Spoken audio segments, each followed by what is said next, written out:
Tahun 2020 lalu, Kilala Tilaar, putra bungsu Ibu Martha Tilaar, mengambil kontrol penuh sebagai CEO dari Martha Tilaar Group. Nah, apa tantangan yang ia hadapi? Bagaimana ia bisa bersinar di balik ketenaran sang ibu? Dan ke depan, Martha Tilaar mau dibawa kemana oleh dia?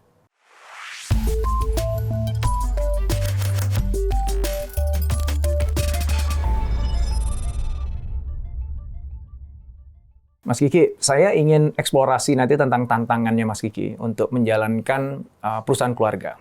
Apalagi kan ini di bawah bayang-bayang ibunda nih ya, yang juicy. siapa yang nggak kenal Martha Tilaar gitu ya. Tapi sebelum sampai ke sana Mas, aku pengen tahu lebih jauh lagi tentang kiprahnya Mas Kiki ini ya. Karena kalau kita lihat, wah ini anak pengusaha besar, sukses nih, biasanya udah cepet tiba-tiba langsung jadi direktur aja gitu, nggak pakai perjalanan panjang. Sementara saya dengar katanya, Mas sempat ngosek bathtub segala gitu. Nah itu aku, dua hal pertanyaan nih Mas ya. Jadi, apa sih yang Mas lakukan gitu? Karena perjalanan Mas sampai sekarang jadi CEO itu dimulainya ternyata dari bawah banget gitu ya. Dan apa yang Mas pelajari dalam proses itu yang mungkin nggak didapat oleh anak pengusaha lain yang langsung aja tiba-tiba jadi CEO gitu. Ini kayak podcastnya waktunya kurang. Harus 5 jam gitu. curhat kayaknya. Ya enggak lah, maksudnya kebetulan umur saya sama orang tua saya jauh. Jadi bapak dan ibu saya itu kan udah tua dan mereka memang didikan Belanda, Mas. Profesi mereka, papa saya adalah profesor pendidikan, mama saya sebelum pengusaha guru SD. Jadi memang mentalnya adalah mental pendidik lah gitu. Nah memang dari awal beliau sangat strict bahwa bisnis yang ini harus dimulai dari yang susah, dari bawah gitu. Karena mamah juga mulai dari bawah, merasa dihina-hina juga dari bawah ya, ibaratnya orang nggak punya kan gitu. Nah, anaknya juga make sure anaknya juga mengalami demikian. hal yang sama ya. Gitu. Supaya ngebangun mentalitinya. Tapi sekarang saya sebagai CEO di masa pandemi ini justru saya bersyukur banget dengan didikan itu gitu. Bahwa pada waktu melakukannya sih sebel banget ya. Teman-teman saya udah direktur, kok gue masih gimana ya gitu ya. Dan selalu dikasihnya memang challenge tuntas naik gitu. Jadi tadi dibilang, sebetulnya bukan ngosek WC yang pertama. Pertama saya pulang dari Amerika tuh, seminggu setelah saya pulang, saya masuk ke kantor. Being dari Amerika, saya pakai jas dan dasi, Mas, waktu itu. Karena waktu itu kan batik belum ya, jadi semuanya pakai jas dan dasi. Begitu saya masuk ke kantor, saya kaget. Supir saya nggak ke kantor. Supir saya ke gudang, Mas. Nah, ternyata nganternya ke gudang? Nganternya ke gudang. Nah, begitu saya bilang, ya Pak, Bapak sekarang di gudang dulu ya. 4-5 bulan gitu. Udah pakai dasi gue. Ini yang bener aja gitu kan. Ya udah akhirnya kita ke gudang. Kita benar-benar kerja sebagai kuli gudang.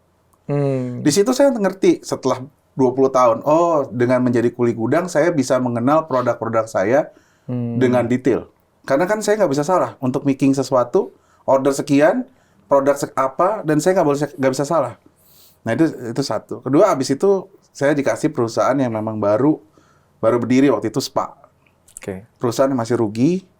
Ya udah, berarti kan Palu gak ada. Ya kita semuanya dikerjain. Semua kita kerjain gitu kan. Akhirnya jadi tahu end to end prosesnya. End to end bagaimana? Tadi kan kita ngomongin tentang produk SKU, hafal gitu kan. Yang kedua, service. Service industry bisa nggak melayani orang. Karena kalau kita ngomong di service industry di Spa, kan jadi harus bisa melayani customer dengan sepenuh hati kan gitu. Nah itu. Mulai dari situ, kemudian kita bisa turn around the business dari rugi 5 miliar, waktu itu 2005 rugi 5 miliar, kita bisa untungin jadi 1 miliar per tahun, pindahin lagi gitu, lagi, kemudian jadi marketing gitu, dikasih challenge gitu ya, ini ada produk Dewi Sri Spa katanya, ya, kemudian ini ada produk PAC, PAC gitu ya, Professional Artist Cosmetic, gimana yuk kembangin? Ya kita kembangin gitu, bahwa singkat cerita kita rubah packagingnya, kita rubah desainnya, kita rubah pricingnya, kita rubah pemasarannya. Produk Dewi Sri itu menjadi salah satu produk Indonesia pertama yang bisa masuk Sephora waktu itu. Wow, Bear in mind pada saat itu masuk Sogo Metro aja kita nggak bisa, karena produk kita nggak level dan kita produk dalam negeri. Produk kita harga murah menurut pasarnya itu kan gitu. Jadi saya datengin tuh. Bu Sherry itu adalah pimpinan dari Sogo gitu ya. Dia cukup baik, Bu. saya punya problem, I have this product, saya mesti masuk tempat ibu, karena ibu ada di Indonesia dan kita butuh showcase. Gimana caranya? Oh, produk you jelek, saya catat. Produk lu kurang wangi, gue catat. Harganya murah, gue catat. Packagingnya begini, gue catat. Kumpulin, bawa ke kantor, bikin. Yang sesuai permintaan dia? Sesuai permintaan dia. Gue datang lagi, gue sharing. Jadi saya sesuai dengan ibu. Wah, bagus Pak, katanya. Nah, sekarang pertanyaan saya, Bu Sherry, boleh nggak saya masuk? Boleh Pak. Nah, itu salah satu yang pertama kali masukin kita lewat Sogo. Gitu. Yang lain-lain masih belum bisa. Dan Sogo yang membawa kita juga masuk ke Sephora ya Sogo. Jadi ya itu. Kemudian habis dari marketing, pindah lagi Mas, dipindahin lagi ke R&D katanya. Udah dari marketing udah cukup. Waktu itu sempat yang sukses terakhir tuh PKD Mas, tahu nggak dulu ada namanya produk Professional Artist Cosmetic yang sama Krisdayanti. Itu booming luar biasa di tahun 2011-an. Ya itu habis itu kita dipindahin lagi. Udah cukup deh marketing ke R&D. Nangis saya Mas. Saya background marketing. Tapi suruh megang kimia, suruh megang farmasi, saya bingung Mas. Karena orang-orang di bawah saya lebih pintar dari saya kan. Betul, iya. Profesor-profesor begitu saya suruh ngurus, saya nangis. Saya bilang, kenapa sih nggak bisa saya di marketing aja? Saya kan baru deputi waktu itu. Kenapa saya nggak bisa di direktur ya? Gitu. Enggak. Yuk pindah ke R&D. Nah, di situ saya sempat down, saya sempat mau keluar Mas. Saya nggak merasa I have belong in the company karena saya merasa udah selesai ini dibuang, habis ini dibuang kan gitu. Jadi saya sempat bilang saya mau resign, saya bilang. Gue nggak tahan, gue bilang. Karena setiap kali berhasil kok bukan di-appreciate, malah dibuang ke tempat lain gitu. Yang itu yang lebih susah lagi. Lebih susah, saya nggak bisa ngerti bahasa kimia, saya nggak bisa ngerti bahasa farmasi Mas. Istilah emulsion, emulsifier, kemudian bahan baku, I don't understand. Bagaimana saya bisa memimpin sesuatu yang saya nggak ngerti, Mas? Tapi ya papa saya bilang, coba kamu pelajarin, you do your best, nanti kita kasih yang lebih bagus. Di situ saya senang. Kalau dikasih yang lebih bagus, saya senang. Hari pertama saya panggil semua staf saya, ajarin saya tiap pagi 3 jam, ajarin masalah istilah-istilah kimia. Tidur Mas saya. Beneran saya tidur. Terus seminggu saya pikir gimana saya belajar ya? Saya suka jalan-jalan, saya bilang. Kumpulin staf saya. Semua sebut, mana pameran di dunia, saya mau jalan-jalan sambil belajar. Karena saya orangnya memang aktif kan. Ada Pak, Barcelona. Ayo kita ke Barcelona rame-rame. Tapi you mesti ajarin saya. Itu ada 400 booth Mas. Itu satu persatu saya sejam. Sampai dari jam 9 malam sampai jam 10 malam. Untuk belajar tentang semua formula di sana, bahan baku dan sebagainya. Untuk ngerti dulu gitu. Lama-lama mulai pameran kedua di Korea, pameran ketiga di Amerika. Lama-lama kan hafal Mas.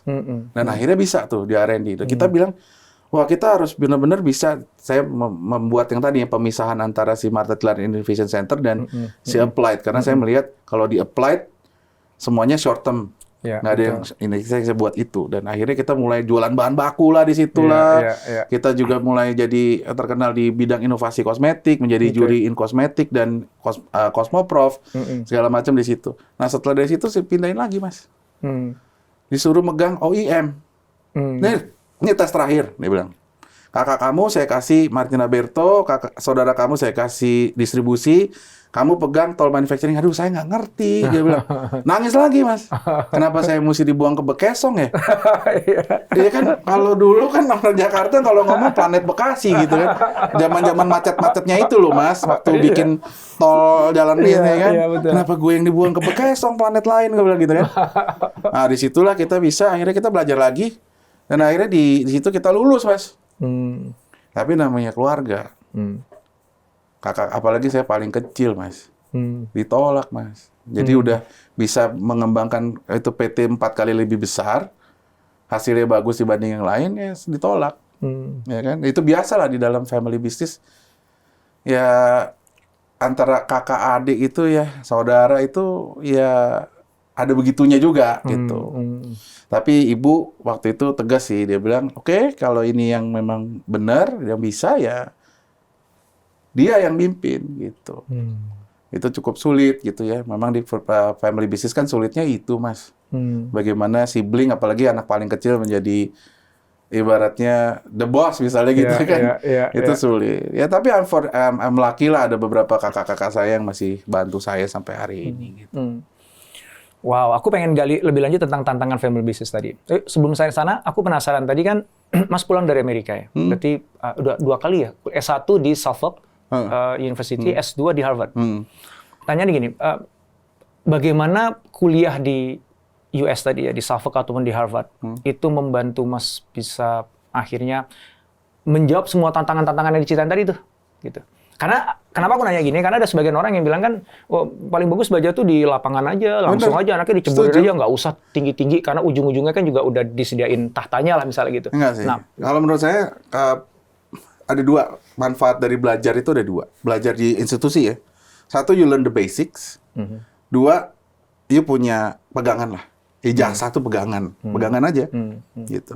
Tapi the real apa yang kita belajar benar-benar itu adalah di lapangan. Nggak ada, saya nggak pernah tiba-tiba baca buku, terus ini resepnya apa ya kalau lagi COVID begini, penjualan turun, segala macam stoknya jadi banyak, kemudian cash flow kita jadi negatif, nggak ada resepnya, Mas. Bagaimana negosiasi sama bank gitu kan, bagaimana menghadapi supplier-supplier kami yang anxious karena mereka juga butuh bayaran, gue juga itu nggak cash flow-nya juga lagi pusing, nggak diajarin. Jadi kalau saya bilang, waktu saya jadi CEO tuh bukan pendekar dengan kuda putih dengan shining armor. Saya bilang sama anak-anak buah saya bilang, saya adalah pendekar hina kelana. Pendekar yang siap menderita dan siap untuk diinjak untuk bisa mempertahankan kerajaannya. Ya memang loh, maksudnya itu nggak bisa kita pelajari dalam buku. Jadi mau lulusan mana, tapi kalau bisa ngerjain dengan baik gitu ya, bisa relationship dengan orang juga baik, bisa negosiasi secara natural, kan negosiasi nggak usah dipelajarin. Itu kan pintar-pintar orang aja kan gitu. Jadi kalau misalnya Mas bisa mundur lagi ke belakang, Mas tetap akan kuliah di Suffolk dan Harvard nggak? Ya itu kan ya kalau misalnya kita punya kesempatan, ya harus diambil dong. Kan tadi saya bilang fundamental, fundamental knowledge dan pegangan. Dan apa yang saya pelajarin waktu saya di Amerika juga nggak applicable kok sama sekarang. Kan udah 20 tahun kemudian gitu. Ilmu kan bertambah, kompleksitas masalah juga bertambah. Nggak applicable juga. Jadi yang perlu kita lakukan adalah bagaimana kita terjun ke bawah, kita rasain sendiri, terus kita update ilmu kita. Baca jurnal, kalau misalnya mau baca koran ya kan, baca buku-buku manajemen terbaru lah gitu kan, ngobrol sama teman, podcast kayak gini kan kita bisa saling belajar kan gitu. Jadi dudukan logikanya udah ada, frameworknya udah ada, tapi harus diisi dengan yang real yang ada di lapangan gitu ya, yang terus berkembang gitu ya. Oke, sekarang masuk ke tantangan yang seru nih. Tadi sebenarnya udah di-spill tuh sama Mas Kiki ya, sebagai anak bungsu gitu ya, adalah challenge ya di perusahaan keluarga dengan siblings dan lain sebagainya gitu. Kalau misalnya saya minta 3 gitu, tantangan terbesar sebagai yang meneruskan tahta perusahaan dan uniknya adalah bungsu, ya biasanya kan yang sulung gitu ya Mas ya, udah ya ini bungsu itu pasti challenge-nya unik gitu. Nah aku pengen tahu tuh Mas, kalau 3 tuh apa 3 tantangan terbesar Mas? Yang pertama sih kita harus challenge-nya adalah deliver the promise. Deliver apa yang kita menjadi tugas kita. Karena itu nggak akan bisa didinai sama semua orang. Hasil kerja kita, apalagi itu tertuang dengan angka, apakah itu tertuang dengan keberhasilan perusahaan dan sebagainya, itu nggak akan bisa didinai siapapun. Jadi challenge yang terbesar harus bisa fulfill your KPI dulu. Nah, habis itu bagaimana kita mempersatukan pegawai. Karena kita family business, Mas. Family business itu banyak kubu-kubuan lah. Di dalam perusahaan yang besar kan. Ada kubu yang ini, kubu yang itu. Bagaimana kita bisa mensatukan mereka menjadi satu visi untuk bisa bekerja bukan untuk the family, Mas. Tapi bagaimana bisa bekerja untuk for the company, di mana nyawa mereka dan nafkah mereka tergantung dari situ. Saya bilang sama mereka, sama teman-teman di Mata Telar Group, ini ladang kita bersama loh. So, kalau kamu ruin dengan politics, kamu ruin dengan ketidakdisiplinan, kamu ruin dengan korupsi, dan yang kamu rusak adalah lumbung padi kita bersama. Nah, itu yang menjadi suatu pegangan dari teman-teman kita di sana untuk bagaimana kita bisa jadi satu visi. Yang terakhir adalah legacy, Mas. Tantangannya bagaimana kita bisa membawa Mata Tilar Group itu sampai 100 tahun ke depan. Karena at the end of the day it's a family business. Legacy family itu harus kita bisa bawa, misalnya kayak Gucci family kan lama, misalnya gitu kan. Kemudian family-family yang sukses lah, yang ratusan tahun umurnya atau puluhan tahun gitu kan. Itu 3 challenge yang kita hadapi sebagai penerus daripada perusahaan keluarga. Pertanyaan berikutnya adalah caranya gimana? Nah, kita mulai satu-satu nih ya. Dari pertama kan you have to deliver results. Itu quick tips saja. Caranya gimana? Yang kedua itu nyatukan itu kan nggak mudah. So what did you do? Apa yang dilakukan oleh Mas Kiki untuk melakukan itu? Dan terakhir, how you keep the legacy untuk bisa terus nyala sampai 100 tahun ke depan? Aduh, itu pertanyaan 3 jam kuliah kayaknya itu. Kita buat serial kali ya podcastnya. Iya, buat serial nih kayaknya. Yang jawab juga bingung kan gitu kan. Oke, kalau misalnya kita ngomong result, gitu kalau misalnya company dari sekarang, kayak misalnya waktu pandemi gitu ya, kita bagaimana misalnya being efficient dalam segala hal. Biasanya kita perusahaan besar tuh banyak foya-foyanya kita cut, misalnya kita bisa puasa dulu lah gitu ibaratnya, untuk bisa mempertahankan itu. Efisien tuh menjadi penting. Kemudian healthy cash flow. Jadi itu perputarannya kita ulang lagi bagaimana kita bisa geraknya lebih cepat, segala macam, create demand segala macam itu kan masalah itu ya, masalah performance gitu. Nah, memang yang kedua itu yang memang sulit. Challenging yang kedua ya. Adalah bagaimana convince people, including your family, dan bagaimana yang legacy tadi. Nah, kalau legacy tadi aku udah cerita, yang masalah apa, being ecosystem enabler for cosmetic industry Indonesia kan gitu. Kita udah bahas di podcast sebelumnya itu ya. Jadi itu kan menjadi legasinya bukan hanya sekedar brand own, tetapi bagaimana kita berperan di dalam the whole ecosystem of industry gitu. Nah, yang kedua itu. Justru itu ya, tadi. Ya, caranya gimana itu? Kalau saya sih kemarin simple. Saya dari atas sampai bawah saya keep them in one page. Semuanya ngerti keadaan perusahaan saat itu dari ujung atas sampai tukang sapu. Jadi being transparent. Being transparent, Mas.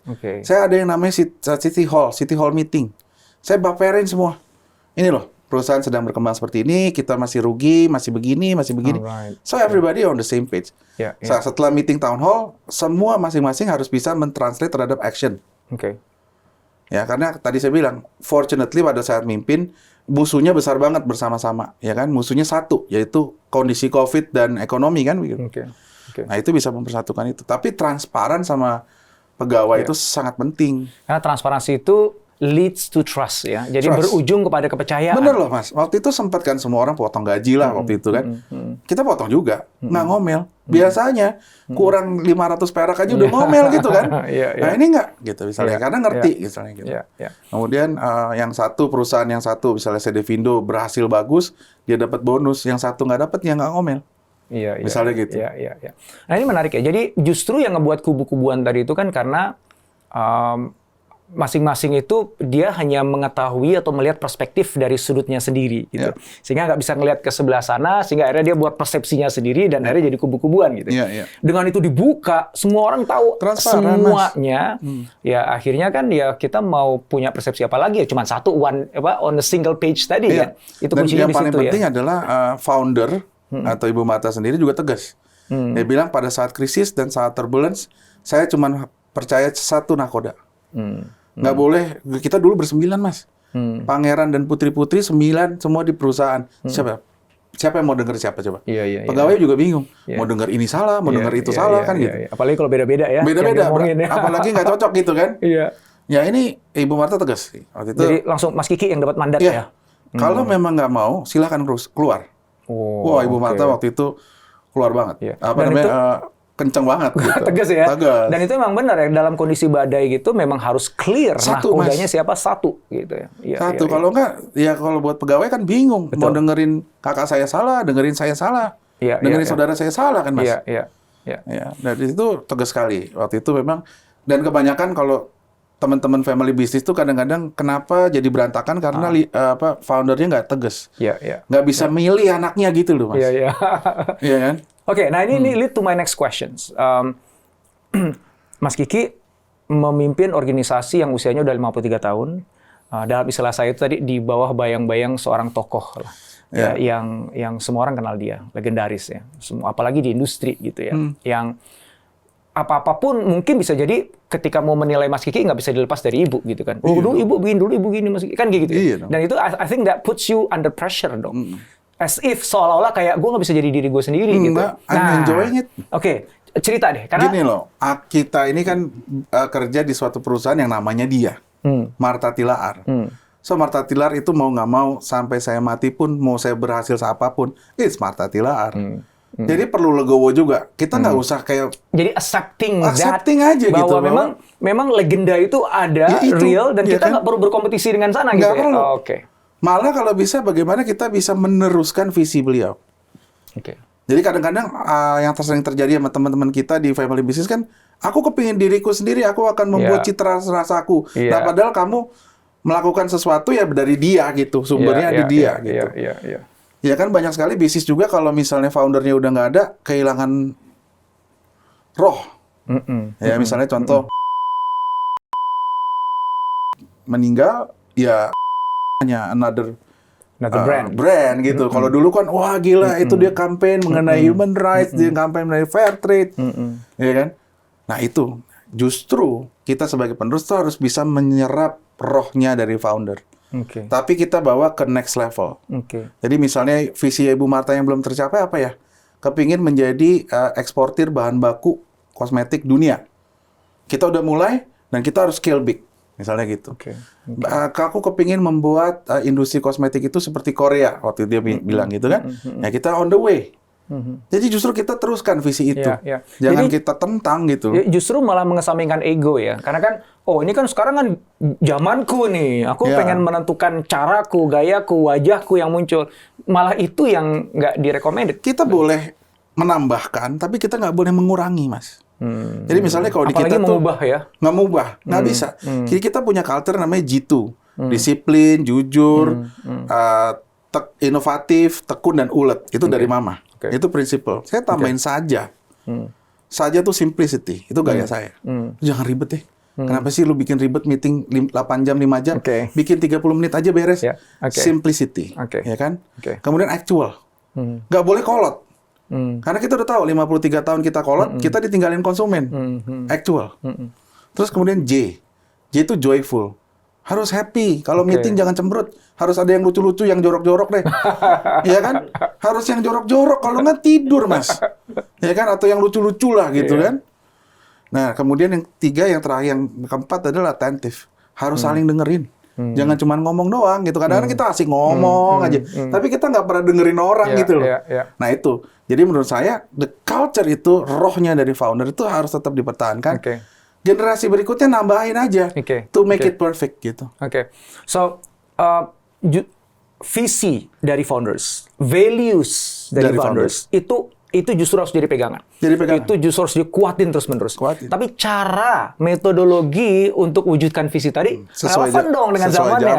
Jadi nanti misalnya anaknya Mas Kiki gitu misalnya lanjutkan dia sesuai zamannya dia gitu, nggak harus kayak Mas Kiki jalankan sekarang kan kayak gitu kan. Iya. Itu di situ ya. Visi-visi besarnya dan ya kan kayak misalnya kita lah. Kalau ibu saya dulu tanya, boleh nggak kita gedein brand lain di luar brand kita yang kita kerjasamain? Nggak boleh. Brand gua dong kan gitu. Kalau kita sekarang kebuka, open, share ekonomi, ayo gitu. Tetapi the legacy is still there. Wow. Nah, melanjutkan itu Mas. Kalau Mas mendefinisikan gaya kepemimpinannya Mas Kiki, maka apa itu Mas definisinya?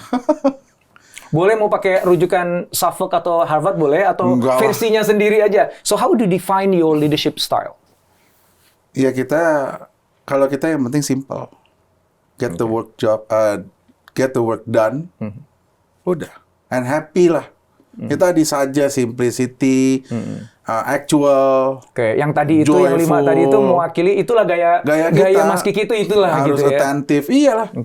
Harus gitu. Saya nggak mau yang bertele-tele. Saya bilang, problemnya apa sih gitu, jangan drama deh. Apa, mau gimana? Gini. Apa rasional? Ini. Udah selesai. 30 menit selesai. Ya toh, semua perhitungan bisnis plan kita is a 50-50 chance game. Anda udah ngitung segitu rapi, siang malam puasa, segala macam gitu kan, mutih lah, apalah. Ya kan? Begitu di market, bisa gagal nggak? Bisa. Jadi udah, yang penting just do it, kalau buat saya. Just do it itu saya ambil pada waktu sebelum COVID November saya ke Hong Kong. Saya dengar November Januari saya ke Hong Kong. Terus saya dengar ada virus. Kenapa ya feeling saya bilang sama purchasing saya, tolong dong booking alkohol kuotanya 20 ton. Karena saya dengar itu virusnya virus dan orang pada cuci tangan pakai itu loh, hand sanitizer. Waktu saya pesen 20 ton, orang ke alkohol kan itu highly regulated karena ada cukai kan. Kaget, ngapain pesen 20 ton? Nggak tahu. Semua orang pada nggak siap. Karena yang beli hand sanitizer sebelum COVID itu adalah nyonya-nyonya besar lah, yang jijian gitu kan, pada cuci tangan setiap kali. Cuman dia doang kan yang beli kan, sama gua lah yang agak-agak clean freak gitu kan. Cuman orang lain nggak pakai yang namanya hand sanitizer itu kan. Nah pada saat itu kita ada alkohol ini, nah terus banyak tuh yang perusahaan-perusahaan yang justru jualan itu nggak punya kuota kan. Akhirnya untung gue beli ya, berarti feelingnya jalan tuh. Dan akhirnya survive loh. Yes. Gitu. Terakhir Mas. Mas Kiki ini kan pembelajar. Tadi cerita di awal kan belajar dari gudang terus naik terus gitu. Dan ilmu yang didapat dari kampus di Amerika kepake juga dalam konteks framework dan sebagainya. Sampai hari ini pun juga terus belajar. Pertanyaan terakhir gini Mas. Mas Kiki ini akan bawa legasinya Mata Tilaar untuk ke 50 tahun ke depan. Di mana Mata Tilaar nanti bukan hanya sebagai satu brand yang menguasai market, tetapi jadi enabler terhadap ekosistem. Gitu. Yeah. Pertanyaan saya, apa hal yang harus Mas Kiki pelajari, ya, yang Mas Kiki belum punya sekarang, atau mungkin skill set, apapun itu Mas, yang Mas Kiki belum ada sekarang, yang itu harus dikembangkan dalam diri Mas Kiki sehingga nanti Mas Kiki beneran bisa wujudkan visi besar 50 tahun dari sekarang Mata Tilaar menjadi enabler ekosistem kosmetik, atau keilmuan apa?